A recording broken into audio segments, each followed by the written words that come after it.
What's good, about your boy Hockey? And today I'm reacting to David might lose everything in civil trial. I low-key think that this is like a government plot at this point because this is literally playing out just like the OJ Simpson trial. I also made some shorts kind of depicted like going over like why I think like why this case resembles the OJ trial. Let me know what you guys think. But drop a like, comment, subscribe. Let's get straight into it. Hopefully we see some justice brought for this David case, man. So apparently David is in big financial trouble, And if y'all okay? don't We mind, already I'm a, talked you know what I'm saying? previously about the fact that he was apparently moving his properties, okay, into his mother's name and essentially was That transferring the Lakers deeds hat, to his mother's fire. home. And a lot of speculation was that this was because he is anticipating a very serious civil lawsuit, allegedly, that could potentially ruin him financially, okay? And a lot of people will be happy to hear that David might be in line to getting ruined financially, but he's clearly making a lot of money, all right? I did a video where I did a calculation that I thought he'd made at least $700,000 from music since the body was found in his car. Now, Cause I'm not gonna lie, bro. I know a lot of people. Two things that I want to say about this. It's crazy that the internet is really tracking his money. But I also get it. People are like, he's done wrong. He doesn't deserve to make the money, which he doesn't. But um, a lot of people still play his music.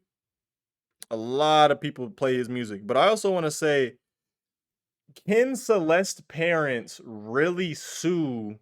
Because it kind of seems from multiple angles that that Celeste lived in a broken home and that they knew about the relationship and that at some point they had actually um received financial they had received they have gotten financial gain from this David character. I don't know why I'm saying this David character, from David, the rapper David, or the R&B artist David. So I just want to know, like, can they legally sue him? Because it's gonna get found out in court if they knew or not. You know what I'm saying? Like if they take it to a civil trial. So let's see. the estimates have gone up. Someone else has done an even more in-depth analysis with another kind of with a hype auditor account, which I didn't know this was a thing. I really needed this a couple of weeks ago. But they're saying they believe David has earned roughly $1.3 million Damn. in the last month. So he is stacking paper. He's Damn. stacking a lot of money from streaming. Okay. People are saying, look, he is making a lot of money. His streams did skyrocket. Bro, tell me why with the after the this is when the David situation initially started, right? Whenever I first started releasing videos that David had, that there had been a body found in his car, ever since I started making videos about the Celeste situation and the David situation, I've been getting recommended his YouTube videos in my YouTube My Mix. I I don't even listen to that type of music on my YouTube. But since I react to so many videos of it, it's like, oh well, this guy must like this David character because he keeps watching and videos about him. It works like that. That's also why I tell people on social media sometimes you kind of want conflict. Like you kind of want people to hate on you in the comments. It pushes your Okay, views some up. people are disagreeing. Some people are saying, yo, you know, we need to stop with this narrative. This person said his streams might have skyrocketed, but people need to chill with the narrative that he's Had a little intermission. I Man, don't y'all hate when y'all go to smoke and then your lighter run out? So now I gotta use this motherfucker. But anyway, let's get straight into the video. Let's get back to the video. that he's getting rich off this. Realistically, every dollar he's making is about to get funneled straight into the pockets of his legal team. Big name defense attorneys don't come cheap. We're talking hundreds of thousands just for retainers, and that's before trials. Expert witnesses and the endless billable hours kick in. So sure, he might have earned 1.3 mil off streams, but that money's basically gone the moment he signed the retainer agreement. He's not cashing out, he's paying to delay the inevitable. You don't beat a case like this, you just go broke trying. Word to Lil Durk. People are saying his record label is probably keeping 85% of that money anyway.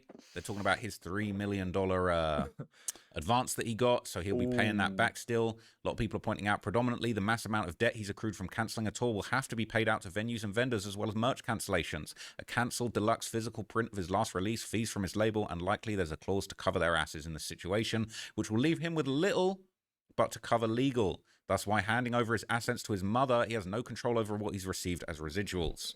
But all the same, to reiterate, as I have several times, stop using his sounds on apps or listening to his music out of curiosity and seek out better artists. Some people are arguing back, though. They're saying, until he's charged with a crime, his legal fees aren't going to be that high. He's already paid the retainer. Unless the police charge him, there isn't anything to beat. Civil action by the family, I guess, but that's a different lawyer than your criminal defense team, right? So people are saying that, look, he could have been making more money than this. He could have been making less money than this. He could have had sponsorship deals. He had a whole lot going on. Okay, some people are disagreeing. But essentially, it has now been posted in Reddit. A lot of people are expecting the family of Celeste to do a multi-million-dollar civil suit. Okay, this is a YouTube short that's basically explaining why.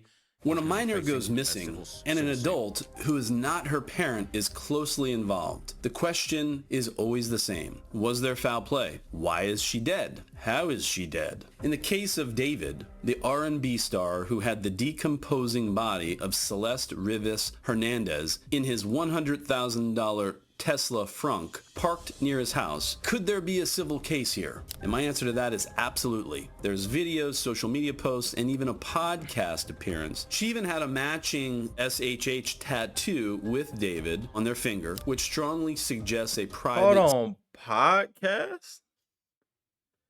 What? Let me know if he was in the comments if y'all know anything about them going on a podcast together. I don't know if that's true. I think he might be talking about that little live stream that he had done. Secretive relationship. After all, at all times relevant to the relationship, Celeste was a minor child and David was an adult. That duty may form or strengthen the basis for civil liability in a wrongful death or negligence claim. And California law allows a wrongful death action under its civil code.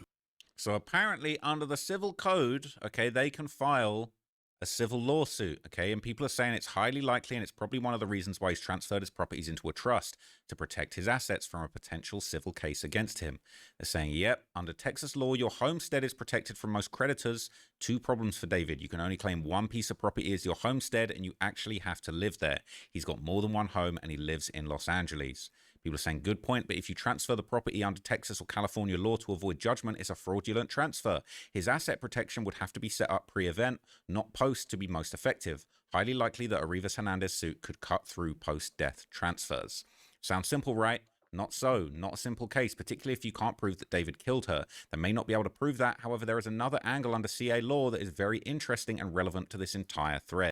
So this is the video I've just skimmed through for some interesting stuff, and he does make some cool and very insightful points about the difference between the criminal and civil trials and how they can actually work in tandem. Check this out. Wrong. The answer is yes. A civil case can be brought at the same time as a criminal investigation. In fact, I'm handling a case right now involving assault and battery, and the prosecution in the criminal case is cooperating with me. The civil case is pending in civil court, and the criminal case is now pending in the criminal court. But even before the criminal information was filed, I was talking to the prosecutor and we traded information, we worked together. That was the way that it worked. The power of a civil suit can bring the family of Celeste incredible results. While David can refuse to answer questions based on his pleading of the Fifth Amendment, the court has the power to compel all electronic evidence, cell phone data, track logs, photos, emails, videos, social media postings, and so much.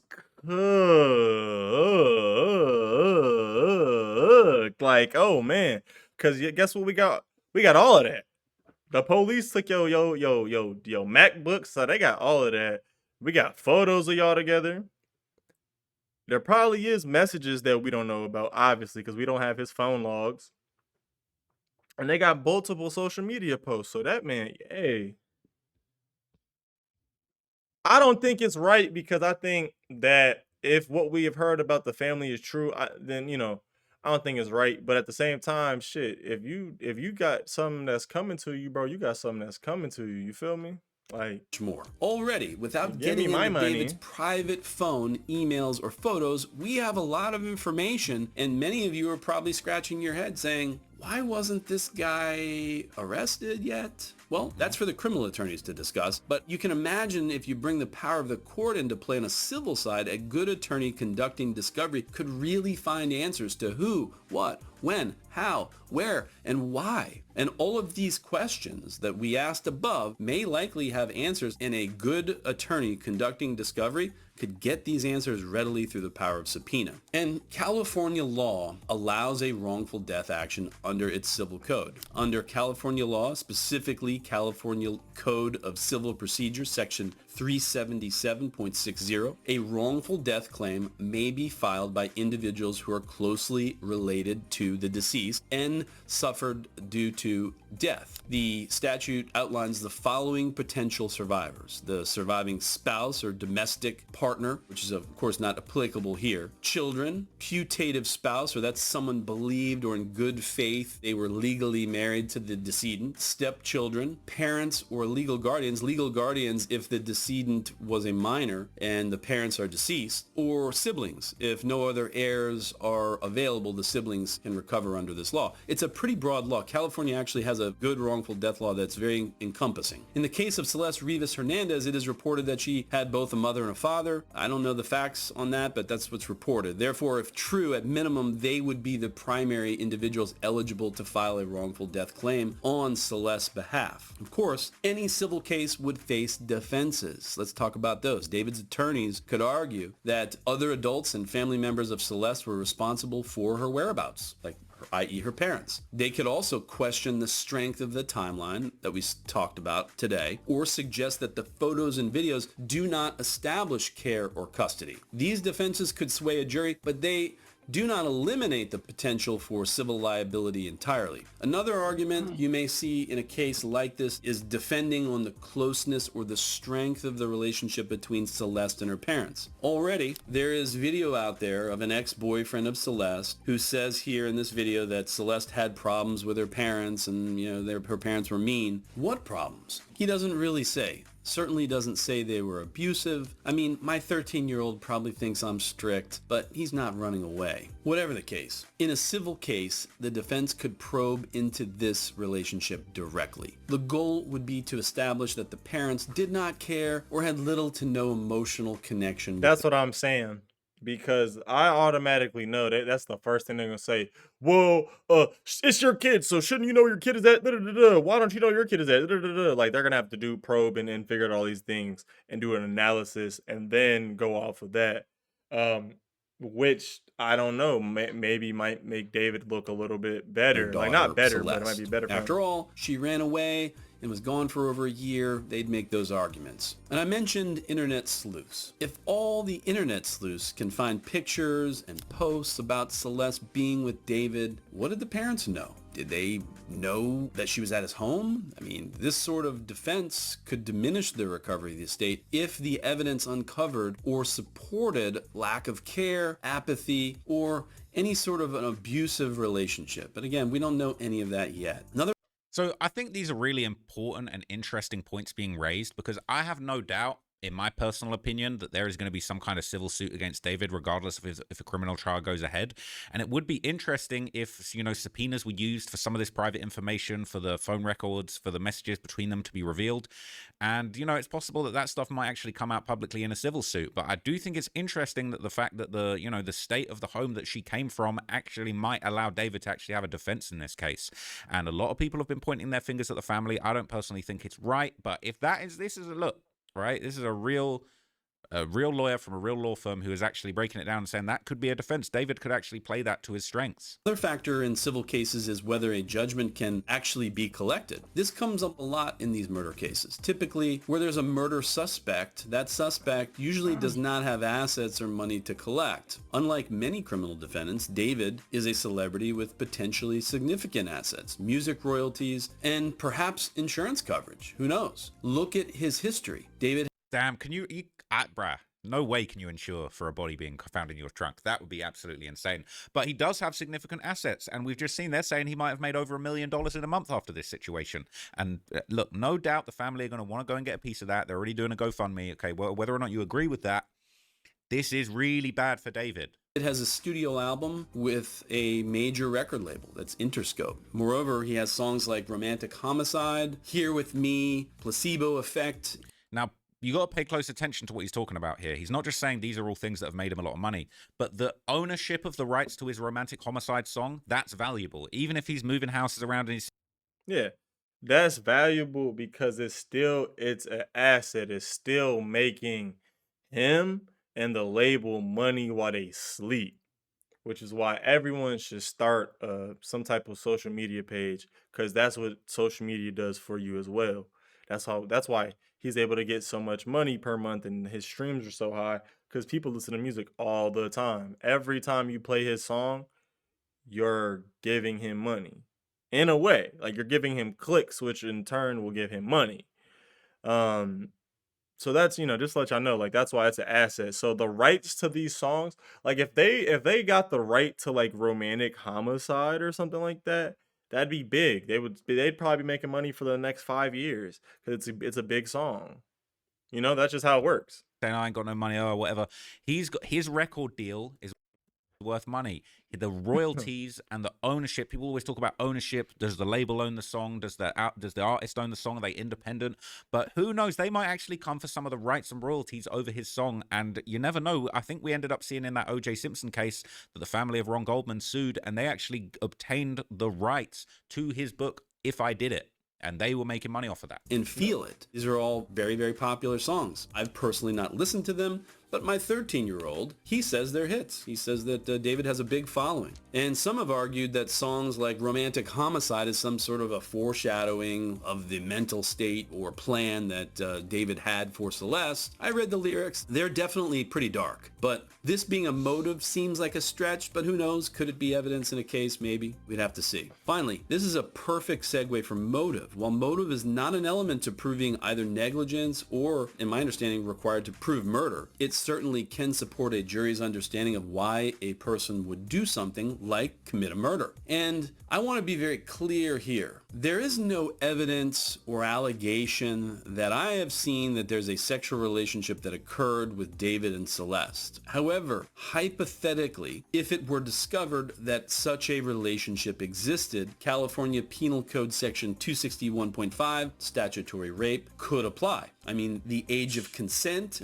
in So that's interesting. He said there's no evidence. And look, it depends whether you categorize those messages where she was allegedly talking to her friend about having had relations with David as evidence. But I gotta realize he might not know about everything about the case. Like he probably making this video. He's got 64 subscribers, so he's probably making this video trying to grow his stuff, promote his stuff. So he's seen that the David case was trending, so he hopped in and did a little research. Because if y'all seen everything, like there's no way in hell they weren't in a relationship. If you seen everything, you seen the Discord messages and the Discord messages from David and his mods talking about loving minors. Then you got the stream where he had her on there, and then he was like, "Yeah, mods, let's delete this. Delete this. Erase this from. Yeah, we don't want this." It's just like it's a little fishy, That could be hearsay. They could be fake screenshots. She could be lying. But this is a whole other problem that he's going to face. Because, yeah, sure, if they can't prove the murder, but if they can prove that an actual relationship was going on between these two people that was physical in nature, it's going to be a big problem. And if there's anything on his phones, if there's anything on his devices, it's going to be a problem. In California is 18, and criminal penalties vary based on the age difference. But again, this is purely a hypothetical consideration and not an assertion of fact. All of those facts are probably going to be discovered by the criminal side or in the civil side. So I just noticed something kind of interesting, right? I mean, it says a person who's 21 or older who engages in an act of unlawful with a minor who's under 16 is guilty of either a misdemeanor or a felony. But he wasn't 21 years of age. He wasn't 21 years. He was 20. All right. He was even younger when this happened. So to be honest, the way that this is phrased, under 21 years of age, he doesn't actually qualify for that. So this is gonna be a tough one. California is 8 packs. And that's why I think they're not making any big news and releasing a bunch of press about it. Because some people want to see justice for this, but you have to think about it. They know that he has money and that he's gonna have a fire defense team, and that any small mess up and or evidence that they miss is gonna cause this case to be a loss for the state. So They just have to be probably going to be considerate of that, discovered you know? by the criminal side or in the civil side. Some have argued that this would provide a motive for elimination of Celeste, but again, we don't currently have facts to support this as a motive, so it's really too early to make any real comment as to whether the motive is going to be part of the case. So where does this leave us? Based on the timeline, public reports, and California law, a civil case could definitely be pursued here. Even So he's saying a civil case can be if pursued. no criminal charges are ever filed, or if a criminal case is unsuccessful. We see this all the time. O.J. Simpson was acquitted for the murder of Nicole Brown Simpson, but the personal injury attorneys filed a successful civil suit where they received a verdict for $33.5 million against O.J. Simpson. For all these reasons, I place this on the justice scale at a 6 out of 10. For now, there's enough for a civil attorney to investigate, potentially hold somebody, David, accountable, and pursue damages. David appears to be collectible. Unlike many criminal cases here, we have a defendant that most likely can pay a full judgment. If it can be established that David was either... Peep what he said, man. He said, in this case, we have a defendant who likely is rich enough to pay a full judgment. So no doubt they're going to come after him, and he's saying that there's enough out there to realistically bring a case, and he's a lawyer. They're in care or custody of Celeste, or that any negligent action he took led to her death, he most likely could pay a full judgment, if not now, over time. If further facts come out that solidify any of what we discussed today, the justice scale rating on this case goes up and up and up. Rhetorical questions to leave you with thinking with, audience. Where did Celeste live while living away from home? Why did no other adult come forward, like a roommate, a family member, or a friend that she lived with? Nobody's come forward and said, hey, she's missing. And ultimately, if she had no other caretakers, is it more... I'm going to stop him right here and give y'all my theory, and then we're going to end the video. So, what I think is truly going to happen between this Celeste, or why no family member came out, it was very obvious that she lived with David because there was multiple neighbors had said that they would have seen her. She was always with David, and they didn't think anything of it. They thought they were just two teenagers living in Los Angeles, right? And so that answers that first part, right? Most likely she was living with David. Because who else is y'all gotta also realize how expensive California is. No teenager is gonna have a crib. So it's like, unless she was messing with some other adult that we have no idea any information about, then who was she staying with, right? It would only it would lead us to think that she was staying with David. And then on top of that, right? On top of that, the thing about the caretakers is I personally believe that the family was getting paid. Because why we've seen, and the reason why I say that, and I don't, and if I'm wrong, and I don't want to immediately push blame onto the family and be like the family's so wrong, but just from what it sounds like, and that we've heard he's paid other people money to be quiet about this, I could totally see the family taking some type of payment or something, you know? Sorry, a fucking fly was flying around. I got that motherfucker. But yeah, let me know what you guys think in the comments. I definitely think that we cannot rule that out. Like, we can't rule out that the family is just totally innocent, which I know sounds super messed up because their daughter was just reported, unalive a few weeks ago to like a month and a half ago. But we just have to be realistic about the situation. They can't be ruled out because a year is a very long time without any contact or any other family member saying anything about it. And if we really were to dig deep into a civil case, they would go through the chat logs of the family. And if so, that's why I'm like, this is a really interesting video that we saw. Let me know what you guys think in the comments. Don't forget to drop a like, comment, subscribe. And it's your boy Haki, and I'm out. Peace.